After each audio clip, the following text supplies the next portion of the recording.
Bonsoir les Itata et bienvenue dans votre émission de Phoque Causé. Et ce soir, nous parlons d'octroi de mer. Alors l'octroi de mer, depuis des siècles, cette taxe, cet octroi de mer constitue l'un des piliers de l'économie martiniquaise. En effet, elle est héritée de l'époque coloniale et aujourd'hui, elle finance une grande partie du budget des communes.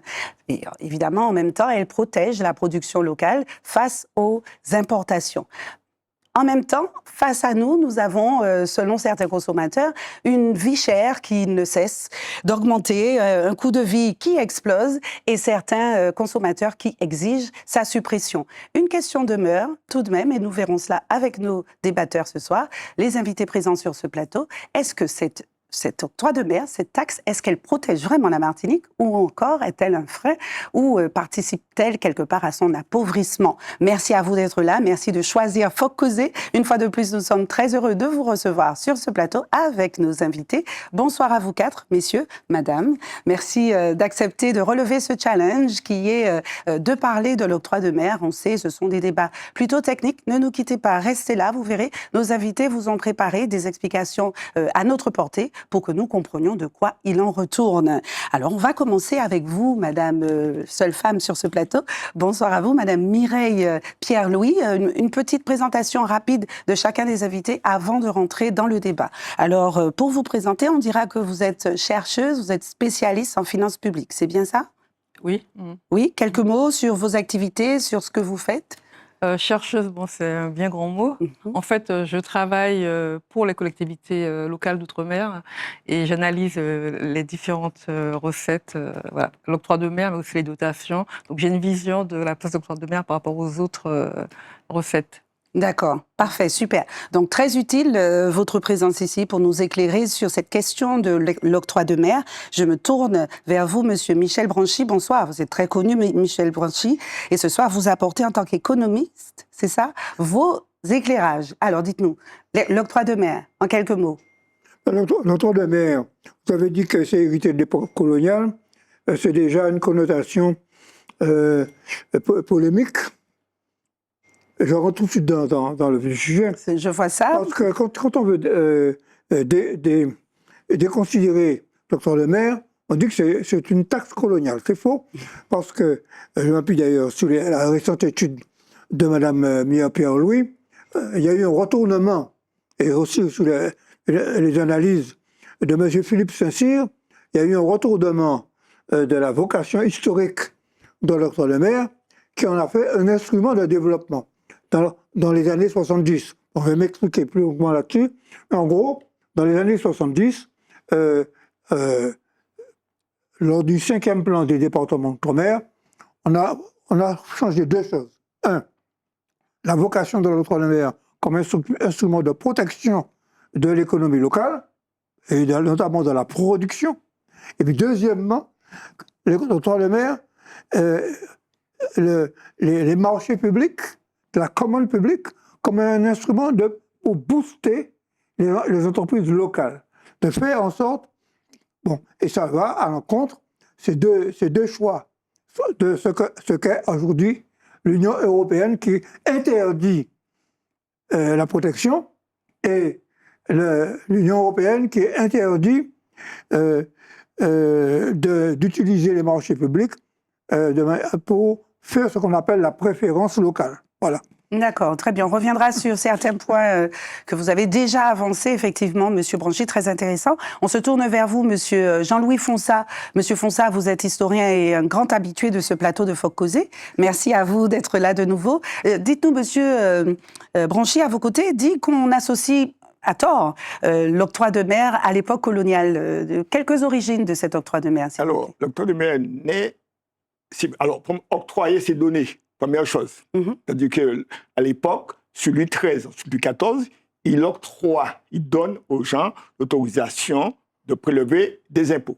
Ça, c'est en France, la gabelle, le sel, etc. Chez nous, voilà, il y a deux ministres, deux frères, qui s'appellent les frères Pochartin, qui sont ministres de Louis XIV, ministres de la Marine. Et comme on savait qu'à l'époque, la Marine, évidemment, c'est elle qui colonisait, donc c'est aussi ministre des colonies. Et qu'est-ce qu'ils font, ces deux ministres? eh bien, ils autorisent, effectivement, parce qu'il faut savoir que le pacte colonial, la colonie ne doit produire ni un clou ni un fer à cheval.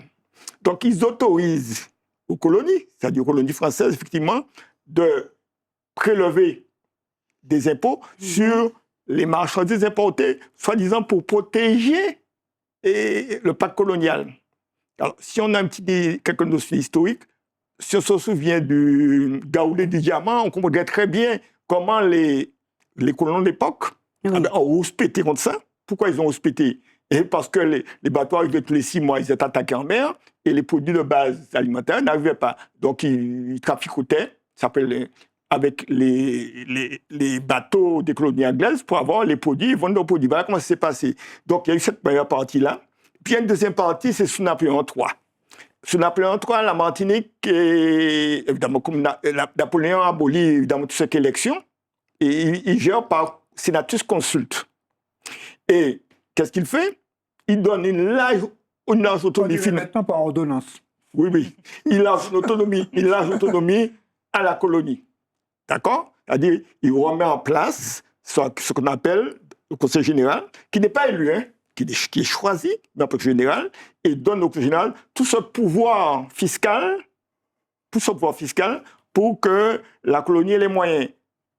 Je rappelle simplement que si aujourd'hui, il y a des transferts publics, à l'époque, c'est le contraire. Il n'y a pas de transfert public. C'est-à-dire l'État colonial français de l'époque n'envoie pas de l'argent en Martinique. La colonie doit se situer elle-même. Il doit verser 20% de ses produits à la métropole. Alors, n'oubliez pas ça. Résultat, évidemment, cette période, qui est une période particulière en Martinique, puisqu'il n'y a pas d'élection, pas de démocratie, etc., eh bien, le Conseil général gère, évidemment, les finances. Alors, il y a 2 éléments à l'époque. Hein. Premièrement, c'est sur les produits français, mais aussi sur tous les autres produits généraux qui viennent des autres pays. Donc, ça donne une masse financière qui devrait permettre à la colonie de se suivre elle-même. Et c'est là l'origine de cet impôt qui, jusqu'à présent, effectivement. Alors, j'ai une évolution. En 1946, au moment de la départementalisation, cet impôt a été maintenu. Et ensuite, on verra plus tard comment il est transformé. Alors, il faut savoir que cet impôt aujourd'hui, c'est environ entre 350 et 500 millions. Ça dépend des produits qu'on fait entrer. Hein, ça va dépendre. Hein, d'accord? Et ensuite, deuxièmement, il faut savoir que pratiquement 70% des communes, eh bien, leur budget, c'est 48% de ces produits. Et pourquoi? Simplement parce que les grands forts de force, Lamentin, etc. Mais c'est 48%. Et la CTM, c'est à peine 13%. Donc, c'est 48%. Si les communes n'en ont pas, ils licencient, il n'y a pas de travaux, etc. Donc, historiquement, voilà comment... Très bien. Je définis, enfin, historiquement... Merci de ces origines, justement, et on se tourne vers monsieur le maire du Marin. Merci à vous, monsieur José Miranda, d'être là. Vous confirmez les propos de monsieur Fonsa, 48%, c'est énorme. Alors moi, en faisant mes recherches avant de vous laisser la parole, j'avais trouvé 30%, alors... Non, c'est plus que ça. C'est plus que ça. Je vais dire d'abord, je fais un update sur le code de maire. Je fais fi du passé, je prends une réalité. Comment injecter 400 millions dans les collectivités de Martinique et protéger l'industrie locale? J'ai répondu. Alors ça s'appelle octroi de mer ou ça s'appelle autre chose? C'est ça la vraie question. La vraie question, elle est plus profonde que ça. On est obligé d'injecter ces 400 millions dans les collectivités. Et on est obligé de protéger l'industrie locale. Comment faisons-nous? Je prends un pacte fiscal. C'est ça ma solution.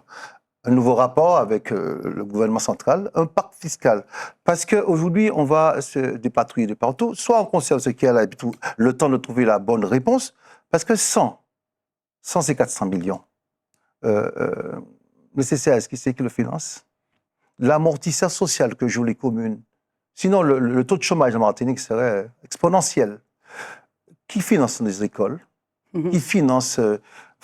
enfin bref... Cette réalité, il faut injecter ces 400 millions. Alors, le débat, où les trouver et comment les trouver? Alors, sans entrer dans la profondeur des choses, est-ce que les Martiniquais acceptent pour les plus défavorisés d'avoir 2 000 € d'octroi de mer par année pour un foyer de 3-4 personnes, ça correspond à ça, injecter sa participation citoyenne pour pouvoir avoir pour ses enfants les certain nombre de choses que font les communes ou la collectivité. Ou bien on se dit c'est 2 000 € pour, enfin, un peu plus pour les gens plus aisés. Hein. Les gens plus aisés ils peuvent avoir à 5 000 € de dépenses d'octroi de mer par année. Mais si on enlève ça, est-ce que, quand on enlève l'octroi de mer, les prix vont bouger? Est-ce qu'il y a des organismes de contrôle qui peuvent prouver qu'en enlevant l'octroi de mer sur les prix sont plus faibles? Il y a tout un grand débat là-dessus. Donc aujourd'hui, c'est important pour moi, la question que je me pose, effectivement, la ville du Marin, comme toutes les villes, reçoit vraiment 48%, des fois un peu plus pour certaines villes, et ça participe lourdement. Et il ne faut pas oublier que les communes jouent l'amortisseur social. Quand on a besoin de 1, on emploie 1,5. Et si on ne fait pas ça, l'état du pays par rapport au chômage, par rapport à l'emploi. Donc, je crois qu'en ouvrant ce débat-là, on ouvre un champ du possible énorme. Donc, il n'y a pas les pour, il n'y a pas les contre. Qu'est-ce qu'on met en face? Si on met les choses en face, je suis preneur de débattre sur ce que c'est que l'octroi de mer. C'est un petit peu ma position. Madame Pierre-Louis, dites-nous tout, parce que c'est vrai, la question de la vie chère et du pouvoir d'achat des familles en Martinique, c'est plus une question sociétale aujourd'hui qu'économique. Alors, qu'en pensez-vous? Oui. Alors, ce qui est important de savoir, c'est qu'il y avait l'octroi en France jusqu'en 48 exactement. Et c'est une fiscalité indirecte, et donc les collectivités disposent d'un levier fiscal. Actuellement, il n'y a que les DOM qui ont ce levier fiscal. Ça veut dire que nous avons la possibilité de lever un impôt, que les autres n'ont pas. Non, pas absolument. Et si on n'a plus, et la question qui est posée actuellement, c'est pas la question de l'octroi de mer en tant que tel, c'est la question du levier fiscal. Et l'État, et pourquoi est-ce qu'il y a ce débat maintenant? Parce que justement, l'État veut récupérer ce levier fiscal. Parce que quand il y a l'octroi de mer dans les DOM, ça fait moins de TVA pour l'État. Et il considère que maintenant, ça fait 80 ans qu'on est assimilé, donc il considère que maintenant, il faut passer à l'assimilation totale et avoir la TVA. Mais la TVA ira dans le budget de l'État, pas dans le budget des communes. C'est ce que les gens doivent comprendre. L'octroi de mer, les gens payent. Le maire du Marin disait 2 000 € par famille en Martinique. Mais en France, la TVA, c'est... L'octroi de mer, j'ai dit. L'octroi de mer, voilà. Mais en France, la TVA, c'est 16 000 € par famille. Donc, la TVA, ce n'est pas une réponse en matière de vie chère. Donc, la question, c'est la question du levier fiscal. Parce que si on nous compense, si on enlève l'octroi de mer, l'État va compenser. On aura une dotation. Mais les dotations, elles baissent chaque année. Alors que l'octroi de mer augmente chaque année. Et actuellement, la Martinique est en crise. Et la Martinique survit parce que l'octroi de mer continue à augmenter. Ça nous permet de flotter. Si on a une dotation qui est plate, on va s'effondrer davantage. C'est vraiment un outil fiscal. Pourquoi est-ce qu'aujourd'hui, la question est pour vous quatre, messieurs et madame, et pourtant ce que vous expliquez semble très 1 + 1 = 2, pourquoi encore aujourd'hui il y a tant, vous disiez il n'y a pas de pour, il n'y a pas de contre, et pourtant il y en a tellement qui revendiquent et qui souhaiteraient fortement l'abandon de cette fameuse taxe? Si je peux m'exprimer, on peut abandonner tout ce qu'on veut. La réalité, elle est là. Comment? C'est bien ça, ce prélèvement où l'État compense. OK. Ben, la chose, quand l'État compense, ça est au constant pendant les siècles. Hein. S'il donne 10 aujourd'hui, dans 100 ans, il va donner 10. Hein. D'accord. L'octroi de mer est beaucoup plus dynamique. C'est en fonction de la consommation, en fonction de ce nombre de facteurs. Aujourd'hui, il ne faut pas se tromper de débat.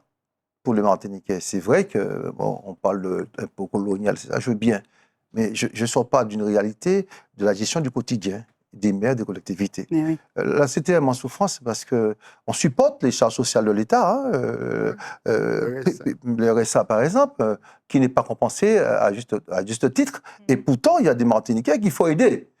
C'est ça la réalité. Donc la profondeur du débat, c'est un débat sociétal et social notre territoire. C'est pas simplement, je sais pourquoi je dis, c'est pas une arithmétique de fiscalité. C'est ça. Si c'était une arithmétique de fiscalité, on aurait trouvé déjà la solution. Il y a des experts dans ça. Mais c'est beaucoup plus complexe que ça. Et en plus, faut pas se leurrer. Il y a des choses qui jouent dans notre tête pour nous dire, bon, à un moment donné, je vais faire une TVA à la place et puis on va voir. C'est pas du tout la même chose. Et puis, je l'ai dit, hein, si les Martiniquais veulent payer une taxe solidaire, une taxe de solidarité, je dis 2 000 euros, je cotise 2 000 euros par année pour être solidaire au développement de collectivités. Pourquoi pas? Ils peuvent choisir ça aussi. Donc aujourd'hui, ils peuvent changer le nom si on veut, mais en réalité, la manne financière doit être présente. Monsieur Branché, dites-nous, expliquez-nous comment est-ce que sans cette taxe, les productions martiniquaises et locales ne réussiraient pas à survivre? Le problème de la Martinique, c'est que tout à l'heure, Jean-Luc François a parlé du pacte colonial. Le pacte colonial imposait la chose suivante, c'est que la colonie devait se fournir dans la métropole. Et ce système a perduré au-delà même de la départementalisation. C'est que pour l'essentiel, à quelques changements près, pour l'essentiel des produits qui sont consommés en Martinique viennent de l'extérieur, viennent de France et maintenant d'Europe. Bien. Donc, le problème est le suivant, c'est que notre problème, c'est la dépendance à l'égard de l'importation. Et qu'on n'a pas inventé d'autres méthodes dans le monde, y compris la France. Les lois Méline, à la fin du XIXe siècle, que de protéger l'embryon, le début d'industrialisation. Et je prends l'exemple de la France. Je peux prendre un autre exemple. Ce qu'on appelle les dragons. Bon, la Corée du Sud, les Philippines, tous ces pays-là, en Asie, ont développé leur économie à travers, ont créé ce qu'on appelle une production endogène, une production intérieure, à travers la protection en mettant des taxes. Blacklist. Par conséquent, la Martinique a un petit embryon d'industrie. On considère que, j'en aurais terminé là parce que je ne peux pas monopoliser la parole, on considère à l'heure actuelle, pour les économistes, c'est que l'outre-mer représente, l'industrie représente entre 7 à 8% de la richesse globale de la Martinique. Ça représente à peu près 7 000 à 8 000 emplois salariés. Voilà. Donc, mais cette industrie, elle est concurrencée par l'extérieur. Par conséquent, le rôle de l'octroi de mer, c'est de se donner un écart de compétitivité. La concurrence. C'est un mot que je n'aime pas beaucoup, mais enfin, il est issu du vocabulaire capitaliste. Bon, un écart de compétitivité à nos produits par rapport à ceux qui viennent de l'extérieur.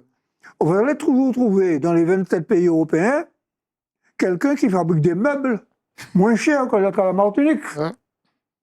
OK? Vous voyez en ce moment des publicités pour des pilons de poulet qui viennent du Royaume-Uni. Et de Lituanie. Bon. Par conséquent, s'il n'y a pas une taxe pour permettre à notre production de se développer, et se développer, c'est avoir, bien sûr, des salariés, mais des salariés compétents, des ingénieurs, des techniciens. Et c'est ça qui va apporter la compétitivité à cette production. Donc, le rôle de l'octroi de mer, c'est de donner, d'être un précurseur, je dis bien un précurseur, parce que pour le moment, on ne sommes pas encore parvenus, un précurseur du changement de modèle économique martiniquais. Alors, ce que je voudrais rajouter, Je vous en prie, allez-y. c'est qu'un emploi dans l'industrie, selon l'INSEE, génère 4 emplois indirects. Donc, quand on dit que dans telle filière, il n'y a que 100 emplois, mais en réalité, c'est 400 au total. Et autre chose, ça concerne aussi le rapport entre la vie chère et la taxe. Oui, exact. Et si on s'intéressait qu'à la vie chère, dans ce cas-là, l'Europe supprimerait toutes les taxes vis-à-vis de la Chine. Oui. On laisserait la Chine produire et on n'aurait que des produits bon marché. Chine. Or, au contraire, maintenant, ils augmentent les taxes vis-à-vis de la Chine pour maintenir une activité économique locale. Donc, et l'octroi de mer, en fait, à notre échelle, joue ce rôle.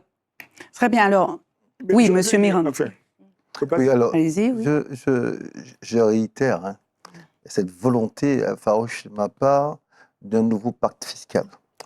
Aujourd'hui, on voit tout ce qu'on voudra. On enlève l'octroi de mer, on le compense par ce qu'on veut.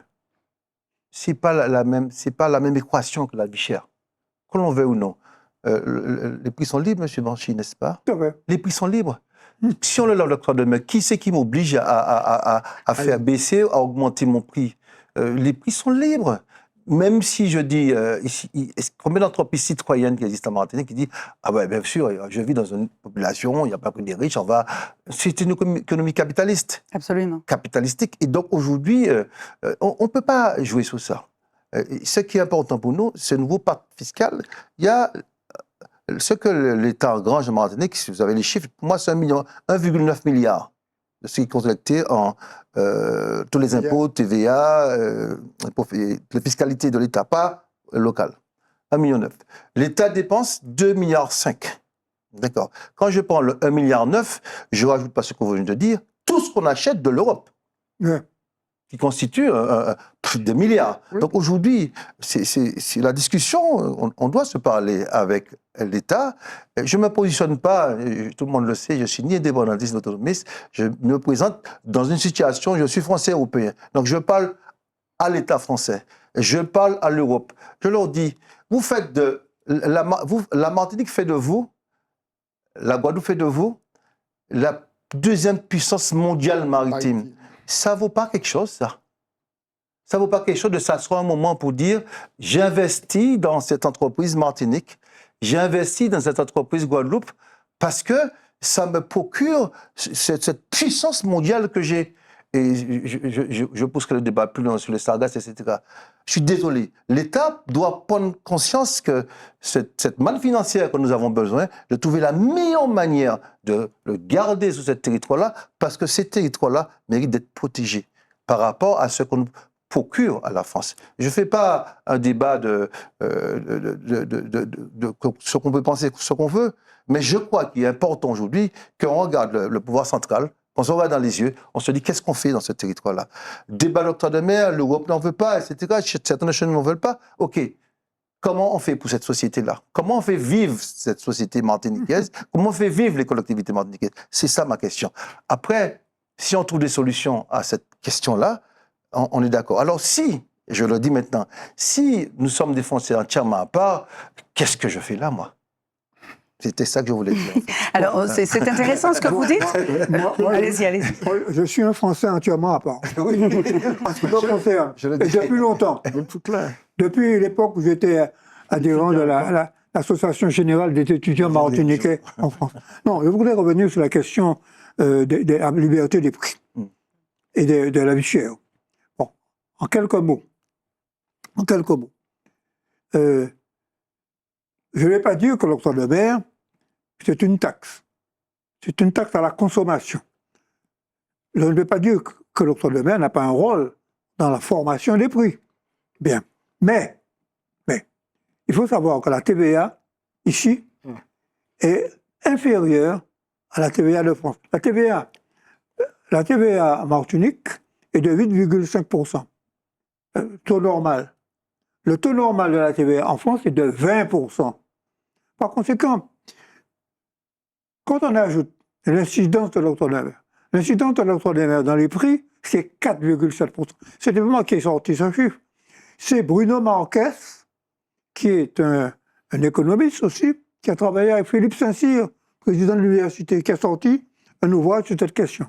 Bon, il a fait des études macroéconomiques. Bon, par conséquent, l'addition de l'octroi de mer et de la TVA au taux inférieur est inférieur au taux de la TVA en France. Donc les surprix, l'écart de prix qu'il y a, en gros, 40% pour les produits alimentaires, 17% en moyenne, mais 40% pour les produits alimentaires, il est causé par d'autres causes. Personne ne parle du transport. La CMA-CGM, qui est une situation de monopole, par exemple. Personne ne pose cette question.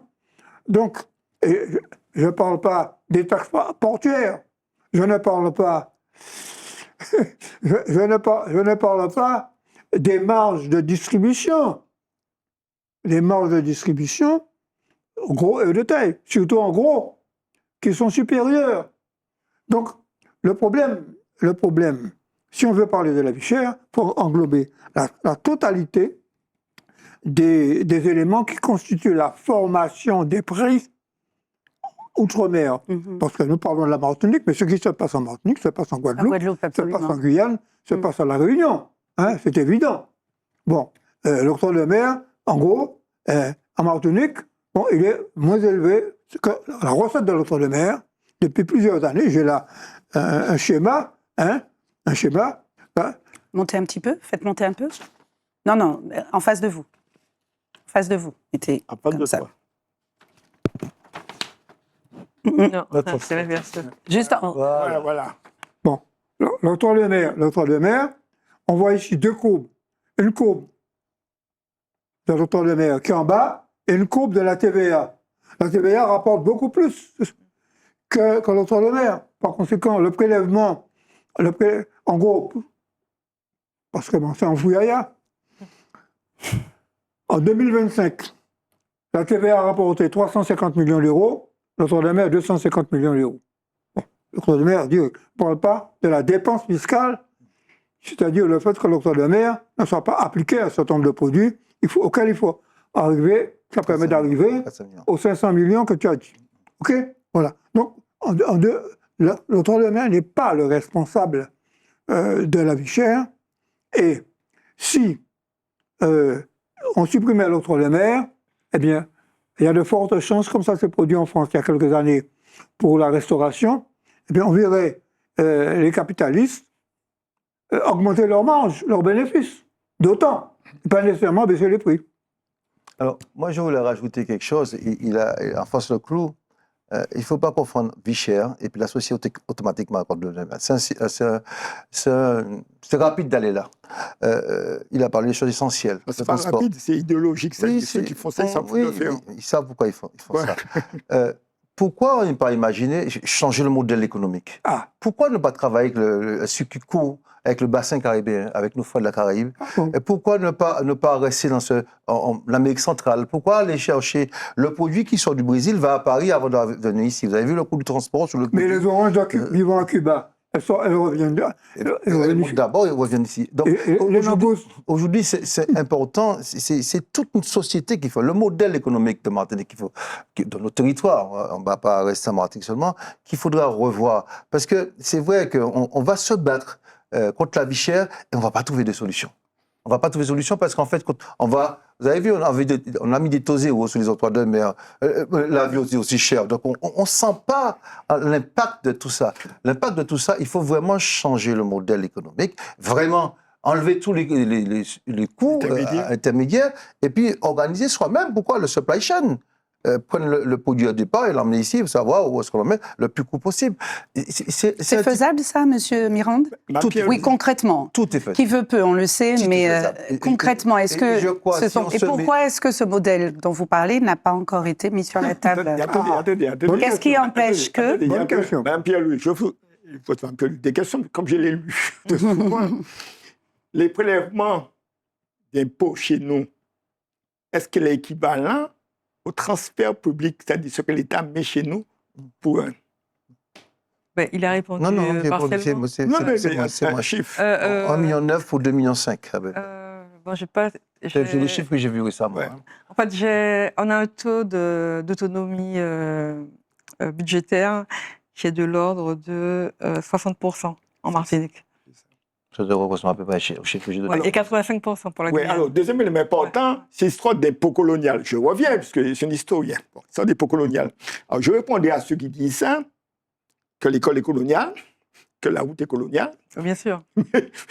L'église est coloniale. Donc, vous avez vu. Donc, c'est une manière, si vous voulez, d'utiliser la colonialité contre la décolonialité. C'est ça, en disant, oui, quand je lis l'article la semaine dernière, pas de son nom, monsieur qui était dans Santilles, sur le code de mer, il disait, ouais, mais quand il dit, mais est-ce qu'ils nous prennent pour des imbéciles? Sur des imbéciles. Est-ce qu'ils ne sont pas capables de lire et de comprendre ce qu'ils écrivent? Vous avez vu? Et le problème aujourd'hui, je reviens un petit peu à l'histoire, le problème aujourd'hui, et ceci est vrai dans tous les pays d'Asie, même dans la Caraïbe, les blacklists, ça s'appelle les blacklists dans la Caraïbe. Qu'est-ce que c'est, les blacklists? Ce sont des mesures de protection. Et négativiste. Oui, négativiste. C'est une de protection des économies insulaires, Barbade, etc., vis-à-vis, évidemment, du marché européen, puisqu'ils ont des accords ACP. Parce qu'il faut que les gens comprennent le truc. On nous dit, oui, on ira dans la Caraïbe, mais la Caraïbe, il y a des accords ACP avec l'Europe sur ces de transferts de produits, etc. etc. Vous avez vu dernièrement, en Martinique, il y avait sur les sargasses, on a vu des experts européens venir alors que nous étions en Martinique, on ne sait même pas pourquoi ils sont là. Vous avez vu, il n'y a pas longtemps, la semaine dernière. Et aujourd'hui arrive un ministre, 2 ministres, 3 ministres en Martinique pour discuter de quoi? Discuter de la sécurité chez nous et dans la Caraïbe. Oui, bon. Vous avez vu? Donc, si vous voulez, historiquement, effectivement, c'est une époque qui a été mise dans le cadre de la colonisation, mais aujourd'hui, nous, les Martiniquais, nous sommes capables de transformer cette époque en époque productif. Et c'est ça, la vérité. Quand les Chinois, aujourd'hui, avec Chine, etc., balancent le produit dans le monde entier, que l'Europe essaie de barrer tout partout, le BIB, etc., vous avez vu, il y a bien barré Taïwan. Il y a bien barré. Alors nous, on peut barrer Taïwan aussi. Donc, si vous voulez, la structure des prix en Martinique, historiquement, n'est pas liée, elle est liée aussi aux importations, c'est vrai, elle est liée aux importations, parce qu'on a un lien d'importation direct avec la France, c'est-à-dire c'est ça le pacte colonial. C'est-à-dire, on achète uniquement la France en Europe.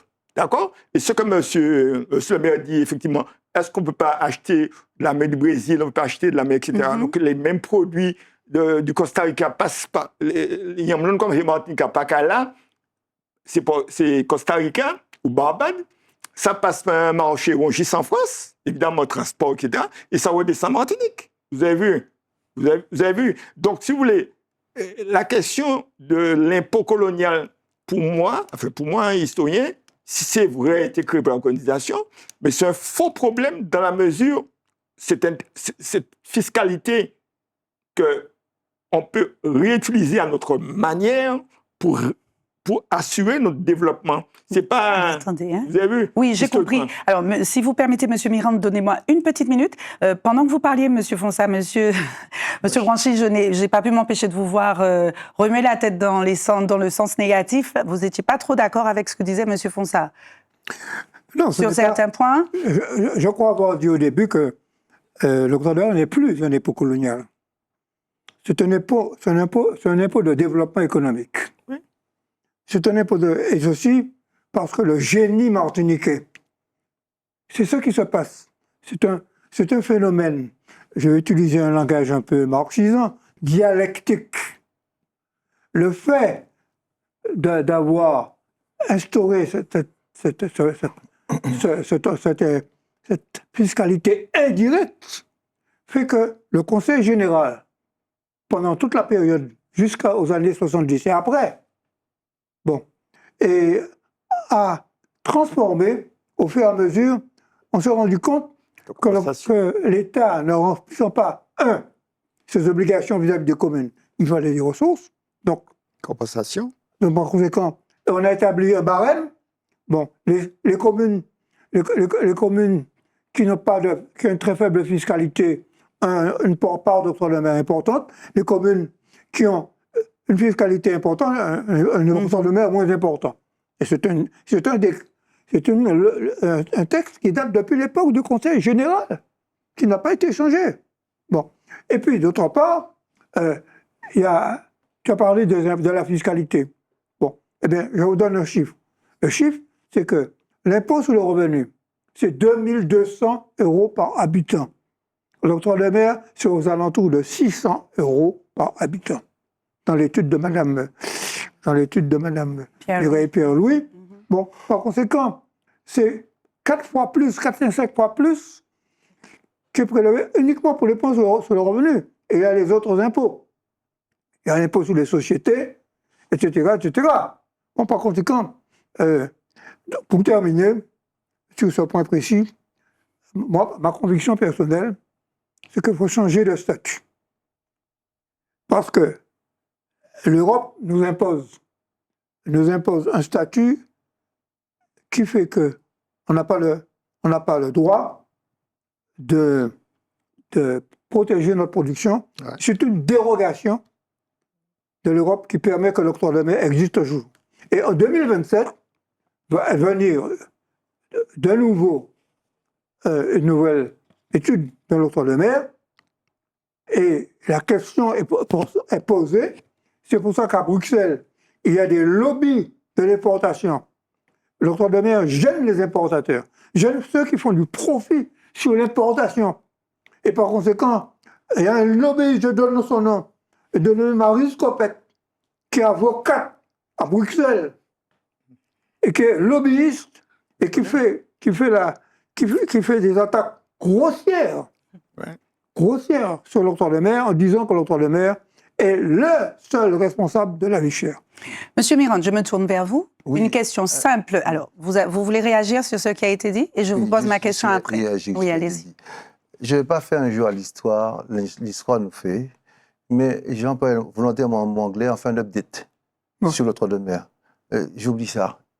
Comment trouver 400 millions et comment accompagner l'industrie locale? Voilà. C'est ça, c'est pourquoi je dis fun update. Je ne fais pas un jeu à l'histoire. C'est là, c'est avec nous. Oui. Alors, il dit quelque chose, et vous avez bien entendu ce que j'ai dit sur ma posture. Mais je vais te surprendre pour te dire, si les choses ne bougent pas, il n'y a que le changement de statut qui peut faire bouger les choses. Bien sûr. Vous voyez, vous avez entendu ce que j'ai dit au départ. Je suis ni indépendantiste ni autonomiste. Vous voyez? Et je dis aujourd'hui, la réponse à ça, si l'État n'a pas pris conscience qu'il y a un problème majeur, et si on veut dire aux Martiniquais, il faut que nous prenions nos responsabilités. C'est seulement à travers un pacte fiscal, un nouveau pacte fiscal d'un nouveau statut, qu'on peut faire bouger les choses. Parce que moi aussi, j'ai regardé par tous les moyens comment on fait. Tirer, même prix bon, on ne baisse pas les prix. Il y a 80% des produits qui sont taxés d'octroi de mer, puisque la production locale représente 20%. On consomme, on fait entrer 80% d'importation. Ça, c'est mes chiffres, c'est pas s'ils sont corrects. Oui, c'est ça. S'ils sont corrects. Donc, aujourd'hui, ce qui est important pour nous, nous devons discuter sincèrement, profondément, avec la puissance tutélaire, avec qui on va discuter de ça. Bien sûr. C'est très important. Je ne vais pas discuter avec les commerçants, ils sont libres de faire leur prix, c'est pas là la discussion. Comment injecter ces 400 millions et en même temps développer ce pays-là avec accompagner l'industrie. Donc en somme, je vous laisse la parole, Madame Pierre-Louis, juste pour être sûr que nos Itata et moi-même, que nous comprenions ce que vous dites, tous les trois, et je veux même, je pense, ajouter Madame Pierre-Louis, la question de l'octroi de mer est davantage une question identitaire, de statut... oui ou non, ou de rapport vis-à-vis de la France, qu'une question économique, en fin de compte. Non, c'est une question économique aussi, parce qu'il faut... Bien sûr, mais je veux dire davantage. Aujourd'hui, le débat actuel autour de la question d'octroi de mer. Je ne vais pas parler de questions statutaires d'emblée. Je dis... Oui, on vient de le faire, de toutes les façons. C'est une réalité. Aujourd'hui, si on est dans l'autre nord et puis il n'y a pas d'issue, il faut bien aboutir à quelque chose. Et c'est de ça que je parlais. Alors, bien, merci. Alors, la question statutaire, personnellement, je n'ai jamais été tellement fan de cette question-là. Non plus. Parce que, pour moi, ça a toujours été une fuite en avant. Il y a beaucoup de choses à régler maintenant. Et maintenant, je me rends compte qu'on n'a pas le choix. Parce que c'est par un changement de statut qu'on pourra avoir la compétence fiscale. Actuellement, on n'a pas la compétence fiscale, c'est l'État. Or, l'État est en déficit et il utilise sa compétence fiscale pour prendre le maximum qu'il peut prendre. Depuis 2018, les interventions de l'État sont gelées aux Antilles. Or, le budget de l'État a explosé partout. Et pourquoi? Parce que ils considèrent que les DOM c'est un ensemble et qu'il doit y avoir un équilibre par rapport à donc les dépenses que l'État fait pour la départementalisation de Mayotte et les plans d'urgence pour la Guyane, il les prélève sur les Antilles. Ouais. Donc, il y a un vrai problème de rapport à l'État. Malgré les besoins, malgré l'hémorragie démographique, le budget de l'État est resté gelé depuis près d'une dizaine d'années. C'est quelque chose de vraiment terrible. Hein. D'accord. Et il n'y a pas que la question de... Donc la question fiscale, elle est importante. Oui. La compétence fiscale, changement de statut. Mais il y a aussi un rapport à la France au-delà même du changement de statut, parce que même en tout cas la Nouvelle-Calédonie, etc., qui a un statut à part, tous ces territoires-là subissent une baisse des interventions de l'État. Et comme je travaille dans ce domaine, je vois parfaitement que quand il y a des arbitrages, on va chercher l'argent dans les DOM pour donc aux Antilles pour Mayotte, etc. Et dans les DOM pour la France. Donc c'est la raison pour laquelle il y a cet effondrement des Antilles. Et ça c'est une question extrêmement politique.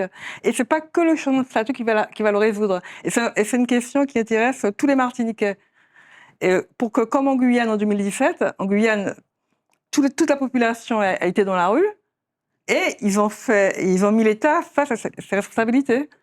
Et l'État a réparé toutes ces erreurs. Et c'est ce qui manque en fait à la Martinique. Oui, mais est-ce que nous les DOM, sous les Martiniques, Guadeloupe, ne sont pas un truc de réajustement? C'est-à-dire... Oui, bien sûr. Il y a d'ajustement. Mais oui, c'est ça le problème. Et vous avez vu ce qu'elle explique là, très bien. C'est ça. C'est-à-dire, Mayotte, département, peut-être nous avons l'argent. On va prendre sur la Martinique, la Guyane. Voilà. La Guyane a eu un problème. Qu'est-ce qu'on a fait? On a bloqué la Martinique et la Guadeloupe. Voilà. Et la Réunion, n'oublie pas. Moins la Réunion. Non, un peu moins. Et la Réunion pour la Guyane. J'ai une question pour vous. Hein. Elle me vient comme ça en vous écoutant. Pourquoi, selon vous, l'Union européenne accepte une taxe qui, à mon sens, semble aller à l'encontre de la libre circulation? Alors, l'Union européenne n'accepte pas cette taxe. Elle a, depuis 15-20 ans, elle veut... J'ai parlé tout à l'heure du Conseil général. Okay? Le Conseil général avait hérité un peu de la situation qu'a évoqué Fonsa, qui avait été créée après, au XIXe siècle. Les élus du Conseil général pouvaient fixer à la fois l'assiette, c'est-à-dire qui paie, et qui dépasse, et les taux. C'est ça la liberté fiscale. Ça. Bon. Le Conseil général avait gardé cela. Mais progressivement, depuis une vingtaine d'années, l'Europe, après l'Union européenne, a progressivement rogné dans les compétences. On a limité le nombre de taux. On a limité les écarts de taux entre les produits importés et les produits locaux. Et on a obligé d'appliquer l'octroi de mer aux produits locaux, sous réserve d'exonération. Et les exonérations sont limitées. Donc on a restreint le pouvoir fiscal. C'est un pouvoir fiscal qui se réduit comme une peau de chagrin, jusqu'au moment où on va essayer de lui donner le coût final en 2027. Voilà. C'est ça qui nous pend au nez. Non seulement l'aspect ressources fiscales pour les communes, on a dit à peu près 48% du fonctionnement, mais aussi pour la collectivité territoriale.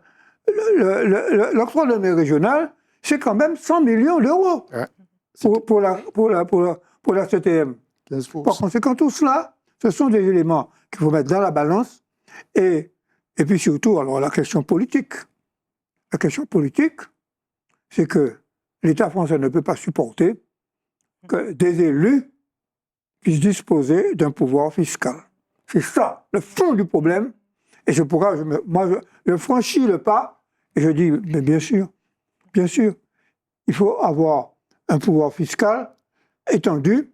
Et non seulement il faut avoir un changement de statut, mais que ce nouveau statut donne un vrai pouvoir fiscal à la fois sur les taux et sur l'assiette de l'impôt. Très bien, on va passer, désolé Monsieur Mirande, il nous reste moins de 7 minutes d'émission, ça passe très vite, à la tribune digitale. Je vous explique ce que c'est dans un instant.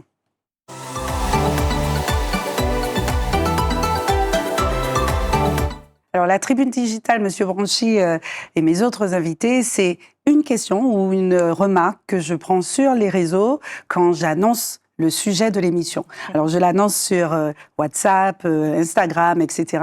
Et à mes invités, nos fans de Zitata, nos fidèles de Foc Causé, posent une question. Et là, j'ai pris 2 questions. La première, ce n'est pas vraiment une question, c'est une remarque. Et je voudrais vous entendre là-dessus. Ça évoque, ça va faire résonance sur des choses que que vous avez dites à l'instant. Cette personne dit « L'octroi de mer est une fierté pour la Martinique, une forme d'autonomie fiscale partielle vis-à-vis de la France. Pourquoi s'en débarrasser ?» Eh bien, nous avons répondu. Il n'y a rien à rajouter. C'est pour ça que j'ai dit que ça va faire résonance. On n'a jamais dit débarrasser, on a vraiment employé ça. On est vigilant. Peut-être pas vous, puisque c'est une question antérieure à l'émission. Vigilance. Aujourd'hui, on dit on ne veut pas s'en débarrasser. Je fais un update, moi. Je dis, je ne parle plus d'octroi de mer. Donnez-nous le nom que vous voulez. Où trouver cet argent-là et comment accompagner l'industrie? C'est ça ma réponse. C'est endogène. Oui, voilà, c'est très important. Et je voulais rajouter quelque chose, c'est très important pour moi. Autant je suis favorable à une évolution pour domicilier un pouvoir normatif, autant je suis réticent sur toute forme d'évolution statutaire, etc. Je suis d'accord. Mais aujourd'hui, si j'arrive au bout de l'entonnoir, je n'ai plus d'endroit à aller. Je trouve on est contraint parce qu'il faut être vigilant sur la posture de l'Europe. Et je ne parle pas du préfet, tout ça, je parle du pouvoir politique qui est au sommet de tout ça, où on veut nous emmener. Parce qu'aujourd'hui, il ne faut pas qu'à la fin, c'est nous qui payons la facture. C'est ça. Et n'oubliez pas, ce territoire insulaire, il y a 45 000 personnes qui vivent en dessous du seuil de pauvreté. Il faut tenir compte de ça. On a un taux de chômage qui est exponentiel par rapport à la France. Il faut tenir compte de tout ça. Et c'est de ça qu'on parle. La profondeur de cette société-là et cette manne financière qu'on a besoin pour pouvoir accompagner le développement. Merci, Monsieur Mirande. Madame Pierre-Louis, l'octroi de mer, une fierté selon ce téléspectateur pour la Martinique. Vous êtes d'accord? En tout cas, c'est un acquis. Et ça permet à la CTM de payer les dettes sociales de l'État, parce que la CTM perçoit 100 millions d'euros d'octroi de mer. Or, l'État lui doit 150 millions d'euros par an. Donc, c'est pas la mauvaise gestion qui génère une pression fiscale, mais les dettes de l'État, pas mal. Super. Deuxième question. À quoi sert concrètement l'octroi de mer? Cette personne veut savoir ce qu'on paye, ce que vous payez. Alors concrètement, c'est-à-dire que, Monsieur le maire, vous qui êtes vous avez à gérer ces 48%-là, vous faites quoi? Vous payez quoi? Concrètement, les gens veulent savoir. Je fais les routes dans les quartiers, je nettoie les quartiers, je m'occupe de la facture sociale, je m'occupe des écoles à payer, il faut un autofinancement aussi. Je m'occupe des enfants, je m'occupe de l'animation du territoire. 48% sur un budget, c'est pas rien. Si j'ai pas ça, donc je supprime déjà l'amortissement social. On l'oublie, ça veut dire que tout ce qu'on va faire là, les chômeurs, on va les retrouver au CCS. Et en même temps, on n'a pas d'argent pour alimenter le CCS. Vous voyez où ça va? C'est une ce que c'est que le CCS. Tout le monde ne sait pas ce que ça veut dire. Explique, Monsieur le maire. Le CCS, c'est le lieu. Je veux pas décortiquer le cycle. Hein. Vous savez, il y a une structure sociale de la ville qui est organisée autour de la solidarité. Et cette solidarité permet aux plus désœuvrés à la ville de permettre d'intervenir à tout point de vue, même pour enterrer quelqu'un. Il y a déjà, on est obligé d'avoir la solidarité sur ce territoire-là. Donc ce centre communal d'action sociale permet un peu d'apaiser les souffrances, parce qu'il y en a. Faut pas croire. Ce territoire-là, il y a beaucoup de souffrances. Et sous le Marin, par exemple, j'ai 2500 Marinois qui vivent en dessous du seuil de pauvreté, contrairement à ce qu'on pense. Donc c'est très important de tenir compte de... Hein, sur 9 000 habitants. Donc, si cette taxe disparaît, les premiers qui seront touchés, ce seront forcément... D'accord. Je veux tenir le mot. Vous voyez, quand on n'a pas parlé de taxe, je parle de la manne financière. Il faudra lui donner le nom qu'on veut, mais il faut que cette manne financière reste sur le territoire pour ne pas froisser les gens par rapport à l'histoire, etc. Alors, en conclusion, messieurs, il nous reste moins de 2 minutes d'émission. Ça passe très vite, 52 minutes. Je suis sûre que vous êtes restés accrochés comme moi à tout ce qui s'est dit ici, autour de cette table. Je vais laisser la place à Monsieur Fonsard, Monsieur Branchi, Madame Pierre-Louis et Monsieur Mirande pour clôturer et parler à nos téléspectateurs. Répondez à cette question. Selon vous, l'octroi de mer, un frein ou au contraire? Alors, c'est une taxe coloniale, comme on dit, mais c'est une taxe nationale. C'est la seule taxe, c'est le seul élément lequel on a la main pour permettre effectivement d'assurer notre propre développement. C'est ça. D'accord, merci. Madame Pierre-Louis. C'est une taxe que les autres régions en France nous envient. Et c'est assez pathétique de voir que c'est nous-mêmes, on peut se dépouiller, de ce qu'on a, quoi. C'est assez tragique. Très bien, merci. Je veux dire, en concluant en créole, un mot que Marino a dit à ses enfants, pas fait fou. Ah oui, je voudrais rajouter une chose. Je voudrais rajouter une chose, c'est qu'une fois qu'on va enlever l'octroi de mer, les gens vont continuer à payer des taxes quand leur colis arrive. Oui. Tout de même. Oui, il y aura la TVA, il y aura toujours les mêmes démarches. Hein. Ah oui, ça c'est clair. Donc, il y a une sorte de... On fait croire qu'il n'y a plus d'octroi de mer, il n'y a plus de taxes à l'import, mais pas du tout. On continuera à payer des taxes, des frais de gestion, etc. Très bien. Merci pour ces éclaircissements. Monsieur Branchi, on va conclure avec vous. Je vous écoute. Nous vous écoutons. Moi, je crois que... je reviens à la première question. C'est une fierté. Et ça permet aux élus martiniquais de prendre leurs responsabilités vis-à-vis du développement économique et également des questions sociales, du service public. Le service public.